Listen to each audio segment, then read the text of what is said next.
Salut chers amis, chers frères et sœurs dans le Seigneur, que Dieu vous bénisse. Alléluia. Une fois de plus, nous sommes là pour apporter une réflexion pour notre âme, car la Bible nous dit que l'homme ne vivra pas que de pain, mais si oui, de la parole de Dieu. Voilà pourquoi il est nécessaire la parole de Dieu pour notre âme. De la même façon, nous alimentons le corps naturel que nous avons. Il faut aussi alimenter notre âme. C'est nécessaire. Voilà pourquoi, comme d'habitude, je suis là pour amener une réflexion qui va édifier notre âme. Avant tout, je voudrais encore une fois de plus vous souhaiter une bonne année 2023. Voilà. Le verset clé que nous avons médité sur cette année 2023, ça se trouve dans le livre d'Esther, le chapitre 8, le verset 7 et 8. C'est ça notre verset. Dans le livre d'Esther, le chapitre 8, 7 et 8 nous dit que le roi Assuérus avait donné tout ce qui était d'Aman, l'ennemi du peuple juif. Il a donné tout ça là à la reine Esther et à Mardoché. Et en plus de ça, ils ont tué Aman, il a été pendu. Et voilà, après tout, il a donné quoi? Il a donné l'ordre d'écrire. Alléluia. Il a dit à Mardoché et à Esther, écrivez ce que vous voulez et publiez. Je vais le lire pour...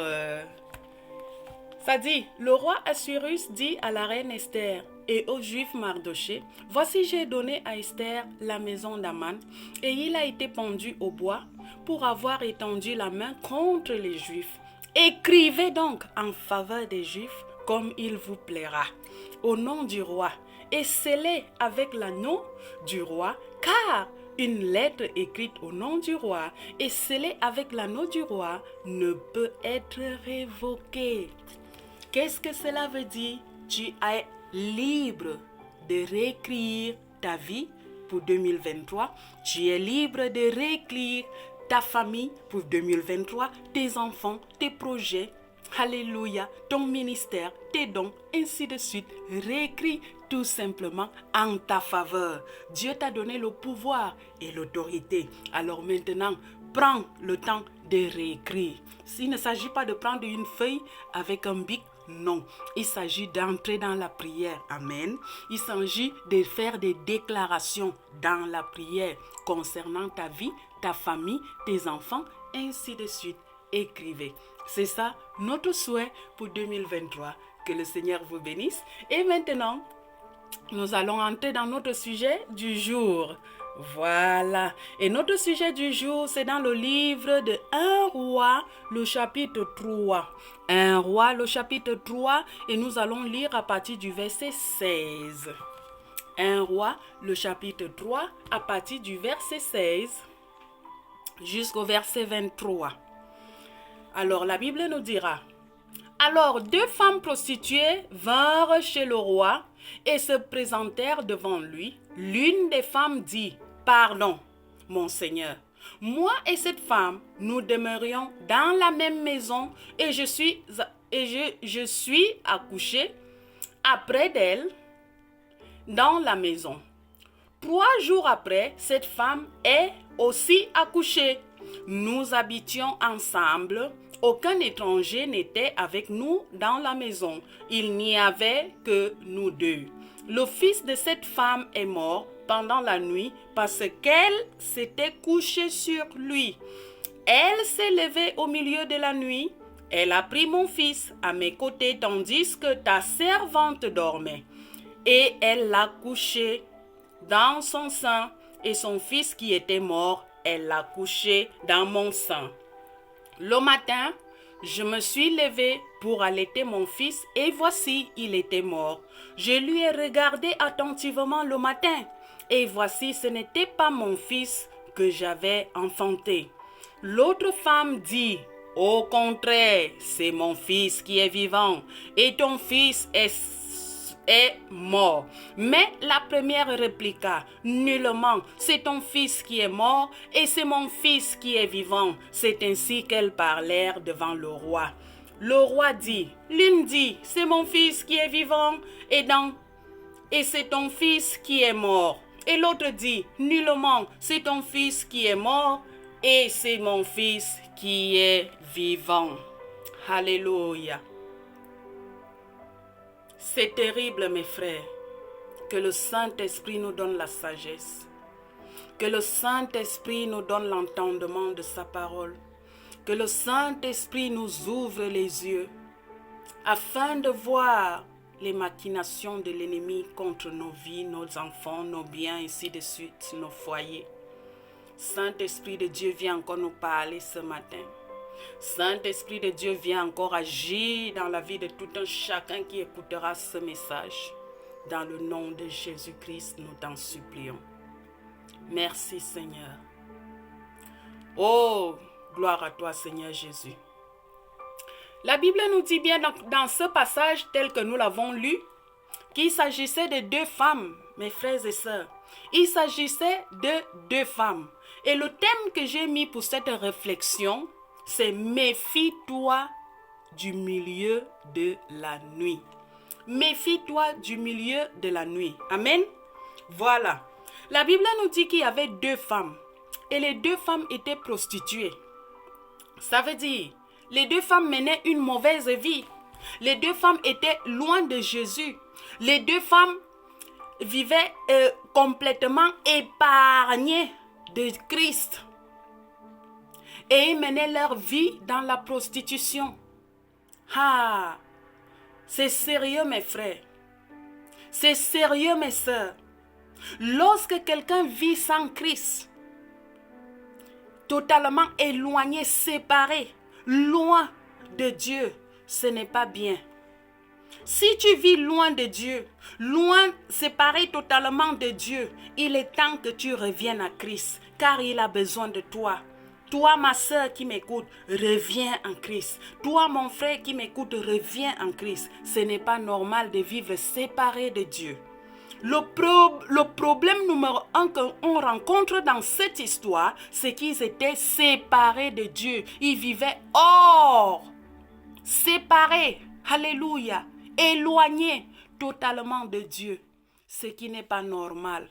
Si tu es en train de vivre loin de Dieu, il est temps que tu retournes. Il est temps que tu rentres encore. Rentre encore. Alléluia. Rentre encore. Le Seigneur Jésus t'attend. Rentre encore. Il est temps. Alléluia. Les deux femmes vivaient totalement éloignées de Dieu. Et la Bible nous dira, le verset 17 et 18 nous dit ainsi. L'une des femmes dit, pardon mon Seigneur, moi et cette femme, nous demeurions dans la même maison et je suis accouchée près d'elle dans la maison. Ah, nous sommes en train de voir ici que les deux femmes, les deux prostituées convivaient. Elles demeuraient dans une même maison. Alors la deuxième question, avec qui tu convis? Avec qui tu convis? Cet homme-là, cette femme-là, ces amis-là, avec qui tu convis? Qui fréquentes-tu? Quelles sont les relations que tu fréquentes? Avec qui tu convis? La prostituée convivait avec une autre prostituée. Les deux convivaient ensemble. Elles demeuraient dans une même maison. Voilà pourquoi nous devons regarder encore une fois de plus avec qui nous convivons. La Bible dit, la mauvaise compagnie corrompt les bonnes manières. Ce gars avec qui tu vis, cette femme avec qui tu vis, ces amis-là avec qui tu côtoies, ces relations-là avec qui tu vis. Ce n'est pas possible un chrétien ait une relation avec un païen. les deux prostituées convivaient dans une même maison. Voilà. Gloire au Seigneur. Et la Bible nous dira au verset 18, 3 jours après, cette femme est aussi accouchée. Nous habitions ensemble. Aucun étranger était avec nous dans la maison. Il n'y avait que nous deux. Il n'y avait que nous deux. Et le 19 nous dira, le fils de cette femme est mort pendant la nuit parce qu'elle s'était couchée sur lui. Parce qu'elle s'était couchée sur lui. À part qu'elle était prostituée, c'est-à-dire séparée de Dieu, éloignée de Dieu, elle menait une vie sans Christ. Elle était aussi insensée. Une vie sans Christ amène quelqu'un à vivre d'une manière insensée. Et c'est ce que nous voyons dans ce passage. J'aimerais lire un verset dans le livre de Proverbes. Voilà. Pour comprendre mieux.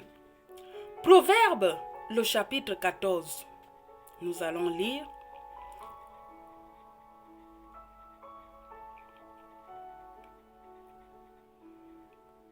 Gloire à toi, Jésus.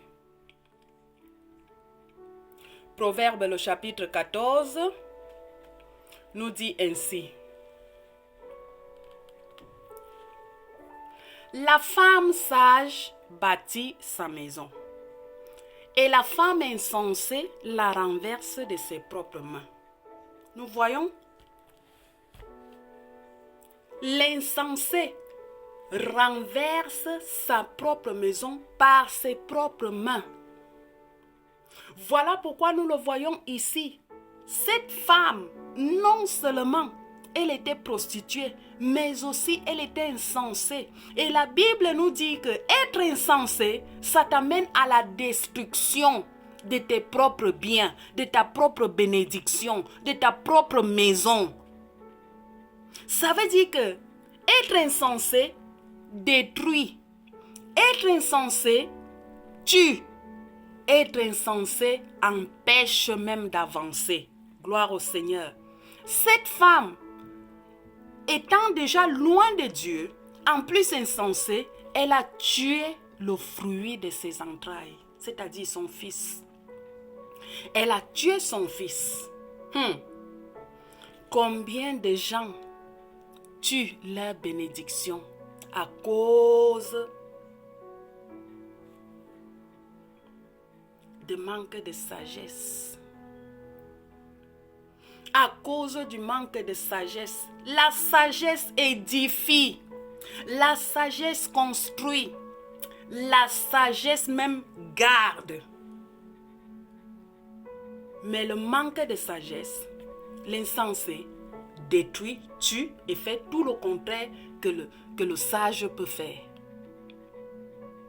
Combien ont tué les dons que Dieu les a donnés? Tu verras, celui-là, il était un bon intercesseur. Il priait jour et nuit. Le don que Dieu lui a donné, c'est l'intercession. Il priait, mais il a tué ça à cause de la débauche. Il a tué cela à cause d'être coureur de jupons. Il part de fleur en fleur. Il a tué le don de Dieu. Il a tué ses enfants. Il a tué son mariage. Il a tué tout. Manque de sagesse, insensé. Insensé que tu as brisé tout ce qui était à toi. C'est ce que la Bible nous dit dans le livre de Proverbes. Que la sagesse, la femme sage, édifie. Mais l'insensé, elle détruit. Et cette femme, étant insensée, elle a tué son propre fils. Quel malheur! Beaucoup tuent leur propre mariage. Beaucoup tuent leurs propres enfants. Beaucoup tuent leurs propres richesses et bénédictions dans leur vie à cause du manque de sagesse. Voilà pourquoi le Seigneur a permis que tu puisses écouter ce message. Pour que tu arrêtes d'être insensé. pour que tu apprennes à être sage. Car la sagesse édifie. La sagesse édifie, mes frères et sœurs. Cherchons la sagesse. Elle est mieux que d'être insensé. Gloire au Seigneur. Et le verset 20 nous dira, elle s'est levée au milieu de la nuit. Elle a pris mon fils à mes côtés, tandis que ta servante dormait, et elle l'a couché dans son sein. Et son fils qui était mort, elle l'a couché dans mon sein. Voilà pourquoi le thème, c'est méfie-toi du milieu de la nuit. Méfie-toi du milieu de la nuit. Qu'est-ce qui s'est passé au milieu de la nuit? Ce qui s'est passé au milieu de la nuit, c'est qu'on a changé son fils au milieu de la nuit. Au milieu de la nuit, on change tes biens. Au milieu de la nuit, on change ton foyer. Au milieu de la nuit, on change tes enfants. Au milieu de la nuit, beaucoup de choses se passent. Voilà pourquoi le thème est « Méfie-toi du milieu de la nuit ». Méfie-toi du milieu de la nuit. Il y a les gens qui croient que le milieu de la nuit, c'est l'heure quand on montre 0 heure de la nuit, c'est quand il est minuit. Non, mes frères et sœurs, il ne s'agit pas d'une heure de la montre. Il s'agit du monde spirituel. Parce qu'il y a un monde spirituel que nous ne connaissons pas, que nous ne voyons pas non plus. Et dans ce monde spirituel, le milieu de la nuit est pour eux une heure pointe. Alléluia. Le milieu de la nuit, c'est l'heure opérative du monde des ténèbres. Si tu ne savais pas, voilà pourquoi tu dois te méfier du milieu de la nuit. C'est l'heure opérative du monde des ténèbres. Pendant que toi tu dors, il y a le monde des ténèbres qui est opératif, qui est là en train de faire, de changer ta vie, de changer tes bénédictions, de changer tes enfants. Le milieu de la nuit. Méfie-toi du milieu de la nuit. Le milieu de la nuit, c'est un moment où on a peu de connaissance de Dieu. Le milieu de la nuit, je répète, c'est un moment où on a peu de connaissance de Dieu. Le milieu de la nuit, c'est le moment où les sorciers, les magiciens et tout ce monde-là d'occultisme, ils commencent à travailler, à changer ta vie, à changer tes bénédictions, à changer tes biens, à changer ton foyer. Méfie-toi du milieu de la nuit. Méfie-toi du milieu de la nuit. Voilà pourquoi le Seigneur Jésus disait, il m'est avantageux de travailler pendant qu'il soit jour. Car la nuit, personne ne pourra encore travailler. Mon frère, ma soeur, toi qui m'écoutes, toi que le Seigneur a permis que ce message puisse t'arriver, méfie-toi du milieu de la nuit. Le milieu de la nuit, ce n'est pas la 0 heure que montre la montre. Non, mes frères et sœurs, c'est plus spirituel que ça. C'est le moment où l'ennemi change tes biens. C'est le moment où l'ennemi change ta bénédiction. C'est le moment où l'ennemi change ta santé pour te donner la maladie. C'est le moment où l'ennemi change ta liberté pour te mettre captif dans la prison des ténèbres. Méfie-toi du milieu de la nuit, frères et sœurs. Méfiez-vous du milieu de la nuit. Et on continue avec notre passage. La Bible dit, le matin, je me suis levée pour allaiter mon fils, et voici, il était mort. Je l'ai regardé attentivement le matin, et voici, ce n'était pas mon fils que j'avais enfanté. Ce n'était pas son fils. Voilà pourquoi je te dis, ne laisse pas passer le temps. Ne dis pas, je suis encore trop jeune pour vivre ma vie. Ne dis pas, je n'ai pas besoin de Jésus dans ma vie. Les deux femmes étaient prostituées, une vie éloignée de Jésus, une vie séparée de Dieu, une vie apparemment sale devant Dieu.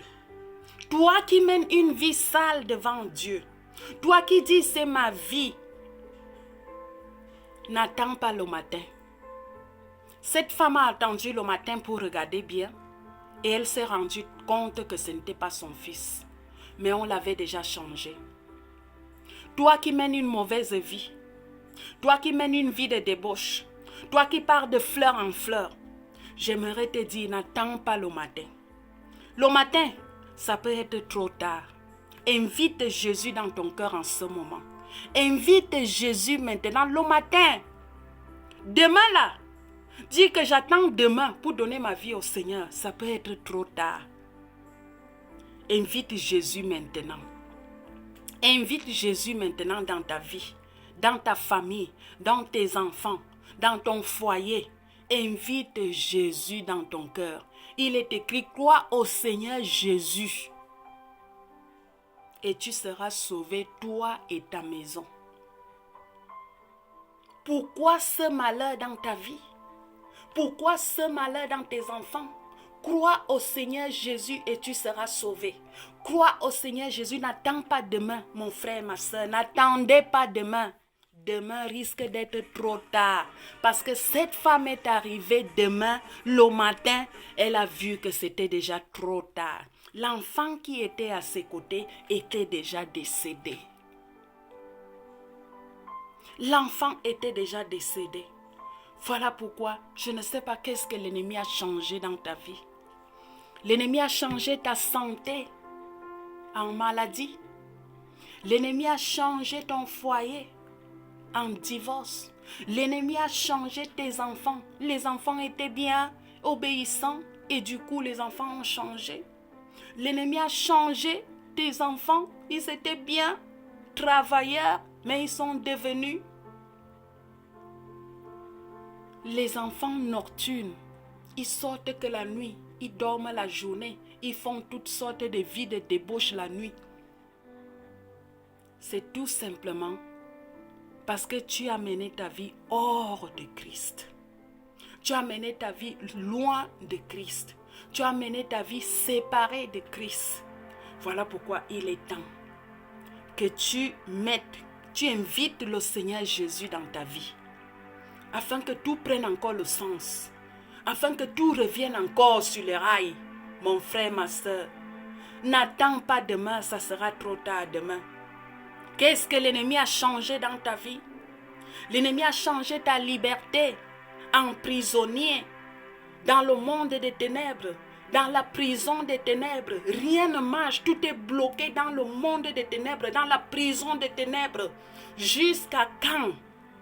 Demain risque d'être trop tard. Demain risque d'être trop tard. Voilà pourquoi lève-toi. Lève-toi, dis ça suffit. Seigneur Jésus, viens prendre contrôle. Seigneur Jésus, j'ai besoin de toi.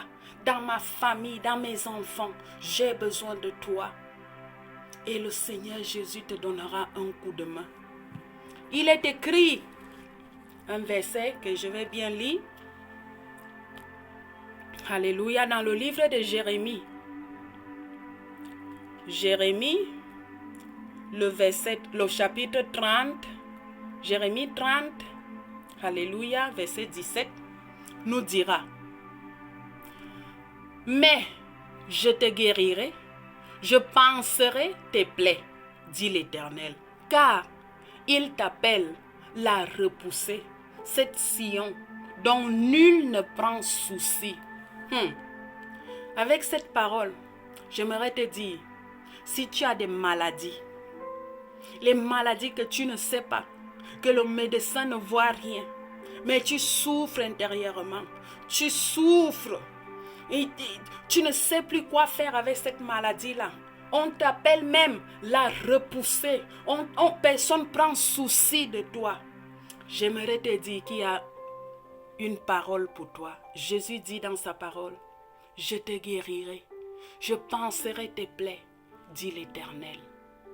Je te guérirai et je panserai tes plaies, dit l'Éternel. Si c'est la maladie, ta santé qu'on a changé dans le monde des ténèbres et on t'a donné la maladie, le Seigneur peut te guérir. Le Seigneur peut te guérir. Il y a encore un autre verset que je voudrais lire. C'est dans le livre de Matthieu. La Bible dit dans le livre de Matthieu, le chapitre 11, le verset 28, que nous tous nous connaissons bien sûr.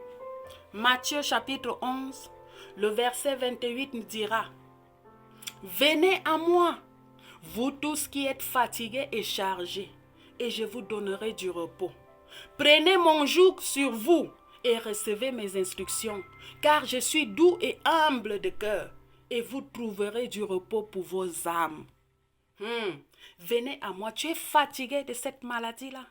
Tu es fatigué de la sorcellerie de la famille. Tu es fatigué des problèmes. Tu es fatigué de ton lourd fardeau. Il y a une réponse pour ça. La Bible dit: venez à moi, vous tous qui êtes fatigués. Vous tous qui êtes fatigués, venez à lui. Venez à Jésus. Jésus est là pour ça. Il dit: il va te donner du repos. Il va te donner du repos. Et non seulement le repos physique, mais aussi le repos pour vos âmes. Nous pouvons avoir le repos physique dans ce monde. Mais il y a beaucoup qui ont le repos ici, là. Mais ils n'auront pas le repos en éternité. Parce que la Bible nous dit qu'il y a deux endroits. L'enfer, le lieu de tourment, et puis le ciel, le lieu de réjouissement. Dans le lieu de tourment, il n'y aura pas de repos, mon frère et ma soeur. Il n'y aura pas de repos. Voilà pourquoi il faut t'échapper. Viens à Jésus. Viens à Jésus pendant qu'il a encore temps. N'attends pas demain. Demain risque d'être trop tard. Cette femme, elle s'est réveillée. Elle dormait. Elle était en sommeil à minuit. Elle a dormi à 2 heures, 3 heures, 4 heures. Elle dormait. Maintenant, le matin, le sort était déjà fait. Tu vas attendre jusqu'à demain? Le sort sera déjà fait. Mais, si tu te lèves maintenant, tu dis: Seigneur, j'ai besoin de toi dans ma vie. Le Seigneur te sauvera. Il te donnera du repos. Et aussi, il donnera du repos à ton âme. Là-bas, d'éternité en éternité. Parce que personne ne va rester sur cette terre. Hein. Nous tous, nous irons. Et l'endroit là, tu as à le préparer maintenant. Ça sera l'endroit de tourment ou l'endroit de réjouissement. Dans l'endroit de tourment, il n'y aura pas de repos pour ton âme. Répands-toi maintenant. Viens à Jésus maintenant. Voilà pourquoi il dit: venez à moi, vous tous qui êtes fatigués et chargés, et je vous donnerai du repos. Et je vous donnerai du repos. Oh, le repos du Seigneur. Le repos du Seigneur t'appelle, crie derrière toi en ce jour. Le repos du Seigneur crie derrière toi en ce jour. Prends le repos, accepte le repos. Il y a l'autre verset que j'aimerais lire. Gloire à Jésus. Ça dit ceci dans le livre de Luc. Dit: l'Esprit du Seigneur est sur moi, parce qu'il m'a oint pour annoncer une bonne nouvelle aux pauvres. Il m'a envoyé pour guérir ceux qui ont les cœurs brisés, pour proclamer aux captifs la délivrance et aux aveugles le recouvrement de la vue, pour renvoyer libres les opprimés, pour publier une année de grâce du Seigneur. J'aime ce verset. Alléluia. Ce verset englobe tout, mon frère, ma soeur. Le Seigneur veut que tu écoutes ceci. Tu es menacé dans le monde des ténèbres. Tu es dans la prison dans le monde des ténèbres. Tu n'as jamais écouté de bonnes nouvelles dans ta vie. Paraissait que tout va mal. Il y a seulement de mauvaises nouvelles. La Bible dit: l'Esprit du Seigneur est sur moi. Il m'a oint pour annoncer la bonne nouvelle. Viens à Jésus, tu écouteras la bonne nouvelle. Peut-être tu as été habitué à écouter seulement de mauvaises nouvelles, à écouter seulement des critiques, à écouter seulement des humiliations te concernant. En Jésus, tu écouteras les bonnes nouvelles. Il dit: Non seulement pour annoncer les bonnes nouvelles, mais aussi pour guérir ceux qui ont le cœur brisé. Quel est l'état de ton cœur? Brisé par la situation, brisé par des problèmes, brisé par le manque d'affection, brisé par les douleurs. Alléluia. Ton cœur se trouve brisé. Le Seigneur dit, il peut guérir ce cœur-là. Amène ton cœur à Jésus. Jésus peut le guérir. Il dit pour proclamer aux captifs la délivrance. Toi qu'on t'a souvent dit, tu es lié dans le monde des ténèbres. Tout est bloqué dans le monde des ténèbres. Le Seigneur dit, il proclame sur toi la délivrance. Alléluia. La délivrance des captifs. Tous ceux qui sont dans la prison des ténèbres. Dans le monde de la sorcellerie. Dans le monde ancestral là-bas. Le Seigneur peut te délivrer. Il te promet la délivrance. Et il dit pour donner, pour recouvrir la vue aux aveugles. Et renvoyer libres les opprimés pour publier une année de grâce du Seigneur. Veux-tu vivre une année de grâce du Seigneur? Il est temps que tu dises oui Seigneur, j'ai besoin de toi. Il est temps que tu dises oui Seigneur, j'ai besoin de toi. Tu peux encore vivre une année de grâce. Tu peux encore vivre une année de grâce. Si seulement tu dis Seigneur, j'ai besoin de toi. Jusqu'à quand veux-tu continuer à vivre loin de Dieu, séparé de Dieu, dans la vie de débauche, dans la vie de fleur en fleur, dans la vie de totalement ennoyé dans le monde? Viens au Seigneur et tu peux encore vivre une année de grâce. Tu peux encore vivre une année de grâce. Ne sois pas comme cette femme-là insensée qui a tué son fils. Sois plutôt la femme sage qui protège. La femme sage qui édifie. La femme sage, alléluia, qui élève, qui construit. La sagesse construit, la sagesse protège, la sagesse élève. Mais le manque de sagesse, être insensé, ça t'amène où? À la destruction. C'est ce que nous avons vu dans le Proverbe. Si tu prends la décision de laisser ta vie d'égarement, ta vie de séparer avec Dieu et que tu veux de te séparer avec le monde pour venir à Christ, tu n'as qu'à incliner la tête et dire Seigneur, je te demande pardon. Je reconnais que j'ai mené une vie loin de toi, séparée de toi. Mais j'ai écouté ta parole et je viens en ce jour à toi. Pardonne mes péchés. Lave-moi par ton sang. Purifie-moi, sanctifie-moi, Seigneur Jésus, par ton sang glorieux. Inscris mon nom dans le livre de vie, car je t'accepte comme mon Seigneur et mon Sauveur. Aujourd'hui, au nom de Jésus-Christ de Nazareth. Amen. Si tu as aimé cette exhortation, cette réflexion, tu peux bien commenter, tu peux bien la partager pour que ça puisse aussi aider quelqu'un d'autre. Et tu peux aussi t'abonner sur notre page YouTube pour la gloire de notre Seigneur, afin que l'évangile soit proclamé jusqu'au fin fond de la terre. Que le Seigneur te bénisse. À la prochaine.